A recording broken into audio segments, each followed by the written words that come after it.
Online জুয়ার বিরুদ্ধে action শুরু হয়েছে। ইতোমধ্যে জুয়ার সাথে জড়িত প্রায় 1000+ মোবাইল ব্যাংকিং অ্যাকাউন্ট বন্ধের প্রক্রিয়া শুরু হয়েছে। আপনার জানা মতে কোনো জুয়ারের অ্যাকাউন্ট ব্যাংক অ্যাকাউন্ট থেকে থাকলে সেগুলো দ্রুত রিপোর্ট করুন। সাইবার স্পেসে জুয়া খেলা নিষিদ্ধ। সরকার সাইবার স্পেসে জনস্বার্থ রক্ষার উদ্দেশ্যে নতুন সাইবার সুরক্ষা অধ্যাদেশের ২০ ধারা অনুসারে জুয়া খেলা এবং জুয়া খেলার সাথে জড়িত সকল কর্মকাণ্ড নিষিদ্ধ করেছে। এই আইন অনুসারে সাইবার স্পেসে জুয়া খেলার জন্য কোনো পোর্টাল, অ্যাপস, ডিভাইস তৈরি, পরিচালনা করা, জুয়া খেলা, খেলায় সহায়তা বা উৎসাহ প্রদানের জন্য বিজ্ঞাপনে অংশগ্রহণ এবং প্রত্যক্ষ ও পরোক্ষভাবে প্রচার বা বিজ্ঞাপনের সাথে জড়িত থাকাকে আইনত দণ্ডনীয় অপরাধ হিসেবে ঘোষণা করা হয়েছে। ২১ এবং ২২ ধারা অনুযায়ী জুয়া খেলার জন্য কোনো ফাইন্যান্সিয়াল ট্রানজ্যাকশন, জুয়া খেলা বিষয়ে কোনো প্রতারণা বা জালিয়াতি করাকেও নিষিদ্ধ করা হয়েছে। জুয়া খেলা নিয়ে উৎসাহ প্রদান বা বিজ্ঞাপন নিষিদ্ধ করার কারণে বাংলাদেশের কোনো নাগরিকের জুয়া খেলা নিয়ে কোনো বিজ্ঞাপনে অংশগ্রহণ করা আইনত দণ্ডনীয় অপরাধ। কোনো নাগরিক বা মিডিয়া ব্যক্তিত্ব যদি মনে করেন তার অনুমতি ব্যতিরেকে জুয়া খেলার ওয়েবসাইট, পোর্টালে তার ছবি বা ভিডিও ব্যবহৃত হচ্ছে, তাকে আইনের আশ্রয় নিতে পরামর্শ দেয়া হচ্ছে। এই আইন প্রণয়নের পূর্বে যারা জুয়া খেলার সাথে বা জুয়া খেলার বিজ্ঞাপনের সাথে স্বেচ্ছায় জড়িত ছিলেন তাদেরকে অবিলম্বে এই কার্যক্রম থেকে বিরত থাকতে বলা হচ্ছে। যারা পূর্বে জুয়ার কারণে প্রতারণার শিকার এবং ক্ষতিগ্রস্ত হয়েছেন তাদের জন্য আইনের ৩০ ধারা অনুযায়ী অভিযুক্ত কোম্পানির বিরুদ্ধে মামলা করা এবং ক্ষতিপূরণ পাওয়ার সুযোগ রয়েছে। এই আইন অনুসারে সাইবার স্পেসে জুয়া খেলার জন্য কোনো পোর্টাল, অ্যাপস, ডিভাইস তৈরি, পরিচালনা করা, জুয়া খেলা, খেলায় সহায়তা বা উৎসাহ প্রদানের জন্য বিজ্ঞাপনে অংশগ্রহণ এবং প্রত্যক্ষ ও পরোক্ষভাবে প্রচার বা বিজ্ঞাপনের সাথে জড়িত থাকাকে আইনত দণ্ডনীয় অপরাধ হিসেবে ঘোষণা করা হয়েছে। ২১ এবং ২২ ধারা অনুযায়ী জুয়া খেলার জন্য কোনো ফাইন্যান্সিয়াল ট্রানজ্যাকশন, জুয়া খেলা বিষয়ে কোনো প্রতারণা বা জালিয়াতি করাকেও নিষিদ্ধ করা হয়েছে।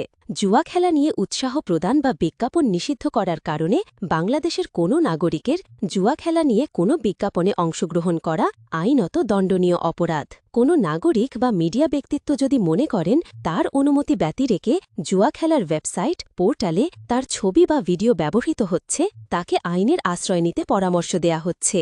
এই আইন প্রণয়নের পূর্বে যারা জুয়া খেলার সাথে বা জুয়া খেলার বিজ্ঞাপনের সাথে স্বেচ্ছায় জড়িত ছিলেন তাদেরকে অবিলম্বে এই কার্যক্রম থেকে বিরত থাকতে বলা হচ্ছে। যারা পূর্বে জুয়ার কারণে প্রতারণার শিকার এবং ক্ষতিগ্রস্ত হয়েছেন তাদের জন্য আইনের ৩০ ধারা অনুযায়ী অভিযুক্ত কোম্পানির বিরুদ্ধে মামলা করা এবং ক্ষতিপূরণ পাওয়ার সুযোগ রয়েছে। বাংলাদেশ সরকার দেশের জনগণকে সাইবার স্পেসে জুয়া খেলা এবং জুয়া খেলা সংক্রান্ত যে কোনো কার্যক্রম থেকে বিরত থাকার এবং এই অপরাধের সাথে যুক্ত ব্যক্তি, কোম্পানির ব্যাপারে তথ্য আইনশৃঙ্খলা রক্ষাকারী বাহিনীর কাছে জানানোর জন্য অনুরোধ করছে। জুয়া একটি সামাজিক ব্যাধি এবং সাইবার স্পেসে জুয়া খেলার কারণে দেশে অসংখ্য ব্যক্তি সর্বস্বান্ত হয়েছেন, অনেকে আত্মহত্যার পথও বেছে নিতে বাধ্য হয়েছেন। তাই দেশের জনগণের কাছে সরকার সাইবার স্পেসে জুয়া খেলা বন্ধ করার ব্যাপারে সর্বোচ্চ সাহায্য প্রার্থনা করছে। সরকার ইতিমধ্যেই 1100-র অধিক এজেন্ট শনাক্ত করেছেন এবং এদের বিরুদ্ধে আইনগত ব্যবস্থা গ্রহণের প্রক্রিয়া শুরু করেছে। এই বিষয়ে সরকারের কার্যক্রম অব্যাহত থাকবে এবং এরূপ কার্যক্রমের সাথে যে সকল মোবাইল ফাইন্যান্সিং এজেন্ট, ব্যাংক সহ আর্থিক প্রতিষ্ঠান যুক্ত থাকবে তাদের বিরুদ্ধে কঠোর আইনি পদক্ষেপ নেওয়া হবে। এই আইন অনুসারে সর্বোচ্চ ১ কোটি টাকা পর্যন্ত জরিমানার বিধান রাখা হয়েছে। এই বিষয়ে সরকারের অভিযান অব্যাহত থাকবে এবং সাইবার স্পেসে জুয়া খেলা, ফাইন্যান্সিয়াল স্ক্যাম, জুয়ার লেনদেনের ক্রিপ্টোকারেন্সি সহ সাথে প্রত্যক্ষ এবং পরোক্ষভাবে জড়িত সকল অপারেটর, সফটওয়্যার ও tooling support providing company, mobile financial system, MFS agent, bank, বীমা প্রতিষ্ঠানের বিরুদ্ধে কঠোর আইনি পদক্ষেপ নেওয়া হবে। পাশাপাশি অনলাইন জুয়ায় জড়িত বিভিন্ন পেশাজীবী, সম্মানিত ব্যক্তি, সেলিব্রিটি, বিজ্ঞাপনদাতা company, media buyer, print electronic মিডিয়ার বিজ্ঞাপনদাতা এবং বিজ্ঞাপন গ্রহীতা সবার বিরুদ্ধে ব্যবস্থা নেওয়া হবে।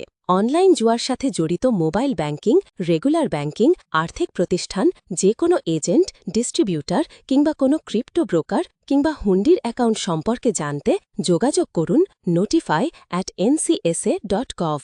সূত্র: জাতীয় সাইবার নিরাপত্তা এজেন্সি।